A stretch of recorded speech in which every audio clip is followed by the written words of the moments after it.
Hello students, welcome back to my channel that is maths for engineers. I hope आपने पीछे के videos अच्छे से देख लिए होंगे। जो भी आपको पढ़ाया है आपने अच्छे से समझ लिया होगा। और अगर आप आज मेरे चैनल पर पहली बार आए हैं तो सब्सक्राइब करना ना भूलें। और ऊपर राइट कॉर्नर में आई टैब पर आपको प्रीवियस वीडियोज़ के लिंक्स मिल जाएंगे।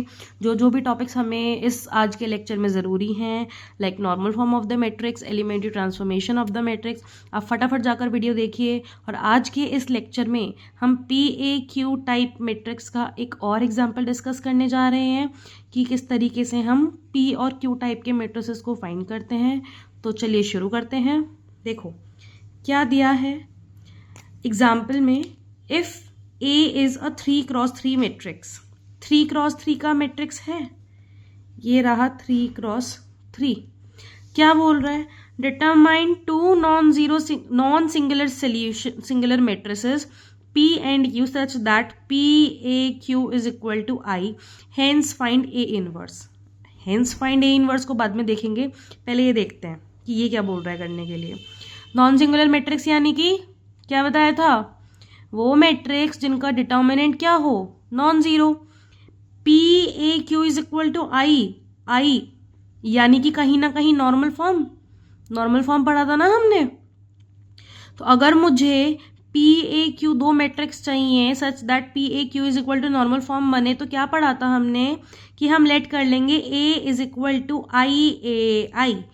प्री फैक्टर AI का हमारा ऑर्डर कितना होगा? M यानी कि 3। पोस्ट फैक्टर वाले I का क्या होगा हमारा ऑर्डर? N यानी कि 3। हमने लिख लिया A is equal to IAI। Task क्या है? इस मैट्रिक्स को नॉर्मल फॉर्म में कन्वर्ट करना है। नॉर्मल फॉर्म के लिए हमने क्या पढ़ा है? जो डायगोनल एंट्रीज हैं वो 1 होनी चाहिए, और डायगोनल एंट्रीज के अलावा जितनी भी एंट्रीज हैं वो सारी की सारी 0 होनी चाहिए। तो यानी कि मेरा पहला टास्क है, मुझे इस 3 को 1 बनाना है। देखो नॉर्मल फॉर्म की पीछे की वीडियोस आपने देखी होंगी तो आपको बहुत अच्छे से समझ में आ गया होगा। जो भी स्टेप्स मैंने बताए हैं उसको बार बार डिस्कस नहीं करेंगे, ठीक है। अगर आप पैटर्न को फॉलो करोगे, स्टेप्स को अच्छे से फॉलो करोगे तो आपका जो मैट्रिक्स है कभी भी कॉम्प्लेक्स नहीं होगा, बहुत इजीली आप नॉर्मल फॉर्म में कन्वर्ट कर लोगे। अब बात बस रह गई है कि हमें LHS और RHS में किस तरीके से ऑपरेशन लगाना है, वो ध्यान रखना है।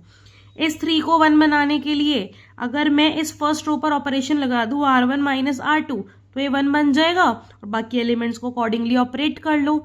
क्योंकि LHS में रो ऑपरेशन लग रहा है तो इसमें और इसमें से कौन सा मैट्रिक्स ऑपरेट किया जाएगा? प्री फैक्टर वाला मैट्रिक्स ऑपरेट किया जाएगा। देखो जरा, जब मैंने ऑपरेशन लगाया R1 is transform to R1 minus R2 तो ये मैट्रिक्स ये बन गया। ये वाला मैट्रिक्स हमने ऑपरेट किया और ये वाला मैट्रिक्स हमने एज इट इज रखा। अब नॉर्मल फॉर्म बनाने के लिए नेक्स्ट स्टेप क्या होता है? डायगोनल एंट्री 1 बन गई। इस 1 के अलावा इस रो में जितने एलिमेंट्स हैं उनको 0 बनाना था, पर ये ऑलरेडी 0 बन चुके हैं। नेक्स्ट स्टेप, इस कॉलम में जो एलिमेंट्स बचे हैं उनको 0 बनाना है, ये ऑलरेडी 0 है। इस 2 को 0 बनाने के लिए R2 माइनस 2R1 कर दें, यानी कि अगेन हम रो ऑपरेशन लगा रहे हैं, यानी कि इन दोनों में से कौन से मैट्रिक्स को ऑपरेट करेंगे? फिर से इसी मैट्रिक्स को ऑपरेट करेंगे और इसको हम एज इट इज लिखेंगे। क्या ऑपरेशन लगा रहे हैं? R2 transform to R2 minus 2R1। क्या मिलेगा हमें? ये देखो, ये हमें रिजल्टेंट मैट्रिक्स मिल गया ऑपरेशन लगाने के बाद। अब मेरा नेक्स्ट स्टेप क्या है? ये जो डायगोनल एंट्री है, इस डायगोनल एंट्री को मुझे 1 बनाना है। ये डायगोनल एंट्री 1 कैसे बनेगी? अगर मैं रो 3 में 4 का मल्टीप्लाई करूं -4 का और इसमें ऐड कर दूं तो ये 1 बन जाएगा। लगा दो। अब क्योंकि हम LHS में रो ऑपरेशन लगा रहे हैं तो RHS में दोबारा से यही वाला मैट्रिक्स ऑपरेट करेंगे, इसको एज इट इज रखेंगे। इससे कोई फर्क नहीं पड़ता है। ऐसा भी हो सकता है कि पूरा रो ऑपरेशन लगा के ही मैट्रिक्स आइडेंटिटी में कन्वर्ट हो जाए। हमने मेथड तो वो भी सीखा है ना। रो और कॉलम साथ साथ लगाने से बहुत जल्दी और इजीली सॉल्व हो जाता है, बस फर्क इतना है। तो ऐसा जरूरी नहीं है, ना ही घबराना है कि अरे हमारा कॉलम ऑपरेशन तो लग ही नहीं रहा है, अरे ये मैट्रिक्स तो ऑपरेट ही नहीं हो रहा है, अरे ये तो आइडेंटिटी आ जाएगा। क्यों? आइडेंटिटी स्क्वायर मैट्रिक्स नहीं है, आइडेंटिटी नॉन सिंगुलर नहीं है, तो क्यों मैट्रिक्स आइडेंटिटी नहीं हो सकता? बिल्कुल हो सकता है। अपने स्टेप्स को फॉलो करो, बस बाकी जो हो रहा है होने दो। अगर स्टेप सही से फॉलो करोगे तो यहाँ जो भी हो रहा है वो सब सही है, कुछ गलत नहीं है उसमें, ठीक है। अब फिर से मैंने रो ऑपरेशन लगा के इसको ऑपरेट कर दिया, इसको ऑपरेट किया तो ये मेरा रिजल्टेंट मिल गया। अब यहाँ पर नॉर्मल बनाने के लिए क्या रह गया? डायगोनल एंट्रीज 1 हो गई, ये एंट्री 0 हो गई, ये 0 बचा। क्या? ये 0 करना है। ये 0 करने के लिए अब कॉलम ऑपरेशन लगा दें। इस सेकंड कॉलम में थर्ड कॉलम ऐड अगर मैं कर दूं तो ये 0 हो जाएगा। अब क्योंकि एलएचएस में कॉलम ऑपरेशन यूज हो रहा है तो अब आरएचएस में मुझे क्या करना पड़ेगा? इसको ऑपरेट करना पड़ेगा। इसको एज इट इज लिख लेंगे। कर दो। क्या आ गया? ये देखो, ये मेरा आइडेंटिटी बन गया, ये मेरा एक पी मैट्रिक्स बन गया ए एज इट इज, और ये मेरा एक क्यू मैट्रिक्स बन गया। इट मीन्स कि P A Q is equal to I मिल गया, यानी कि नॉर्मल फॉर्म मिल गया। तो ये मेरे required P and Q matrices हो गए। क्वेश्चन में आगे बोला था हेंस फाइंड ए इनवर्स। अब बेटा एक चीज का हमेशा ध्यान रखना, अब आप बीटेक का मैथ्स कर रहे हो, इंजीनियरिंग मैथमेटिक्स कर रहे हो, मुझे पता है आप लोगों ने 12th में वो एडजॉइंट वाला फॉर्मूला पढ़ा है इनवर्स निकालने के लिए, पर अगर आपको कभी भी किसी भी क्वेश्चन में इनवर्स निकालने के लिए बोला जा रहा है तो आप कभी भी उस फॉर्मूला का यूज नहीं करोगे। वो फॉर्मूला आप सिर्फ रफ में यूज करोगे चेक करने के लिए, अगर आपके पास टाइम है कि मेरा आंसर सही आया है या नहीं आया है। अदर देन दैट अगर आपको क्वेश्चन में इनवर्स पूछा जा रहा है तो इसका मतलब ये है कि या तो आपको एलिमेंट्री ट्रांसफॉर्मेशंस की हेल्प से इनवर्स निकालना है, वो क्वेश्चन में मेंशन होगा, या फिर इस तरीके से किसी क्वेश्चन के साथ ऐड करके पूछा जा रहा है। तो इट मीन्स क्वेश्चन के फर्स्ट पार्ट में आपने जो भी सॉल्व किया है आपको उसी की हेल्प से इनवर्स निकालना है। समझ रहे हो? अभी कुछ क्वेश्चंस करो, अभी जैसे यहाँ करवा रही हूँ, फिर आगे कैले हैमिल्टन में देखेंगे तो आपको आइडिया लग जाएगा कि इस टाइप के क्वेश्चन में जब इनवर्स पूछ रहे हैं तो मुझे सॉल्व करना कैसे है। देखो जरा, मुझे यहां से क्या मिल गया? I is equal to P A Q. अब हम इसी की हेल्प से हम क्या निकालेंगे? हम ए इनवर्स निकालेंगे।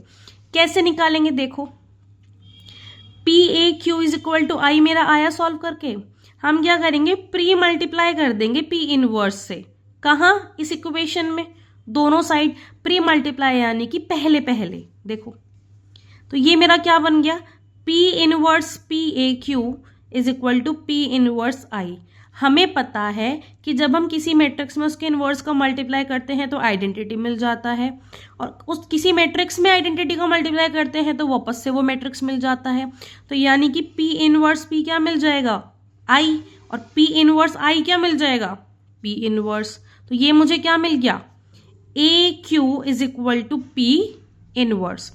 अब ये जो मेरी इक्वेशन आई, इसमें मैं क्या करूंगी? इसमें मैं पी से पोस्ट मल्टीप्लाई कर दूंगी।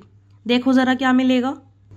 देखो, जब मैंने यहाँ पी से पोस्ट मल्टीप्लाई किया तो ए क्यू पी आ गया और ये आ गया पी इनवर्स पी। तो A Q P as it is और P inverse P is equal to I हो जाएगा।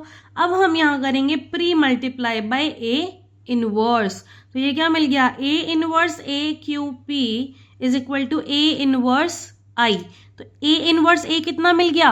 आई, Q P as it is, और ये ए इनवर्स। तो ये मुझे टोटल कितना मिल गया? Q P is equal to A inverse. अब मुझे बताओ, क्या क्यू की वैल्यू मेरे पास है? क्यू मैट्रिक्स है, बिल्कुल है। क्या मेरे पास पी मैट्रिक्स है? बिल्कुल है। यानी कि जो मैंने क्वेश्चन के फर्स्ट पार्ट में सॉल्व किया उसी की हेल्प से मेरा क्या निकल के आ जाएगा? ए इनवर्स। ए इनवर्स निकालने के लिए मुझे क्या करना है? मुझे क्यू इंटू पी करना है। मैट्रिक्स मल्टीप्लिकेशन हमने बहुत अच्छे से सीखा है पीछे के वीडियोस में। अगर आप मेरे वीडियो चैनल पर पहली बार आए हैं और आपको मैट्रिक्स मल्टीप्लिकेशन में थोड़ा सा भी प्रॉब्लम है तो फटाफट जाकर आप पीछे के वीडियो देख सकते हैं। जैसे ही मैंने क्यू इंटू पी किया, ये मुझे क्या मिल गया? A inverse. अब चाहो तो अपने एडजॉइंट वाले मेथड से चेक कर लेना कि क्या मेरा सेम आ रहा है या नहीं आ रहा है, लेकिन इस बात का हमेशा ध्यान रखना है कि अगर आपको क्वेश्चन पेपर में ए इनवर्स पूछा जा रहा है दैट मीन्स एडजॉइंट से तो बिल्कुल नहीं करना है। जो भी आपने फर्स्ट पार्ट में सॉल्व किया है उसी की हेल्प से ए इनवर्स निकलेगा, या फिर वो बताएगा कि आपको किस मेथड से सॉल्व करना है। तो आई होप आपको अच्छे से समझ में आ गया होगा। एक होमवर्क के लिए क्वेश्चन देख लो फटाफट से। Same non singular matrices find करने हैं P and Q such that जब पी ए क्यू करो तो तुम्हें क्या मिल जाए? एक नॉर्मल फॉर्म मिल जाए, और फिर उसके बाद रैंक भी निकालनी है। ये एक कितने ऑर्डर का मैट्रिक्स है? 3 रोज हैं एंड 4 नंबर ऑफ कॉलम्स हैं। यानी कि इसको हम कैसे लिखेंगे? ए इज इक्वल टू आई ए आई। मुझे बताओ आई कितने ऑर्डर का होगा? 3। ये वाला आई कितने ऑर्डर का होगा? 4। तो यानी कि अब मेरा क्या निकल जाएगा? यहां से P निकल जाएगा, यहां से Q निकल जाएगा। कब? जब इसको नॉर्मल फॉर्म में कन्वर्ट करोगे। इसका ध्यान रखना है, जब ये रो ऑपरेशन लगे तो इसको ऑपरेट करो, जब ये कॉलम ऑपरेशन लगे इसको ऑपरेट करो। नॉर्मल फॉर्म सॉल्व करने के लिए जो स्टेप्स बताए हैं उनको हमेशा फॉलो करना है। कभी भी मैट्रिक्स में एक एलिमेंट से दूसरे एलिमेंट पर नहीं कूदना है, जो पैटर्न बताया है उसको फॉलो करो। Normal form, elementary transformation, rank, कभी भी क्वेश्चन में नहीं फंसोगे, कभी भी क्वेश्चन नहीं अटकेगा, बहुत स्मूथली क्वेश्चन सॉल्व हो जाएगा। अगर आपको आज का वीडियो पसंद आया हो तो लाइक करें, शेयर करें, सब्सक्राइब करें, कमेंट करके ज़रूर बताएं आपको लेक्चर कैसा रहा। नेक्स्ट क्लास में हम रैंक का कुछ क्वेश्चन और डिस्कस करेंगे, फिर उसके बाद हम अपना नया टॉपिक शुरू करेंगे, that is solution of system of linear equations. बहुत डिटेल में, बहुत अच्छे से एक एक मेथड डेप्थ में आपको समझाया जाएगा, क्या सोल्यूशन है, क्या सिस्टम है, क्या इक्वेशन है, कैसे कैसे हम सॉल्व करते हैं।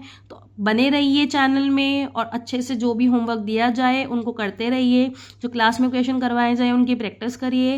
रैंक में हमने सब कुछ पढ़ लिया है जो जो हमारा ज़रूरी था, minor method, echelon form, normal form, elementary transformation. तो अब नेक्स्ट वीडियो में हम रैंक का एक और क्वेश्चन डिस्कस करेंगे। तब तक के लिए पढ़ते रहो, मस्त रहो, चैनल को सब्सक्राइब ज़रूर करो and thank you, bye bye, take care.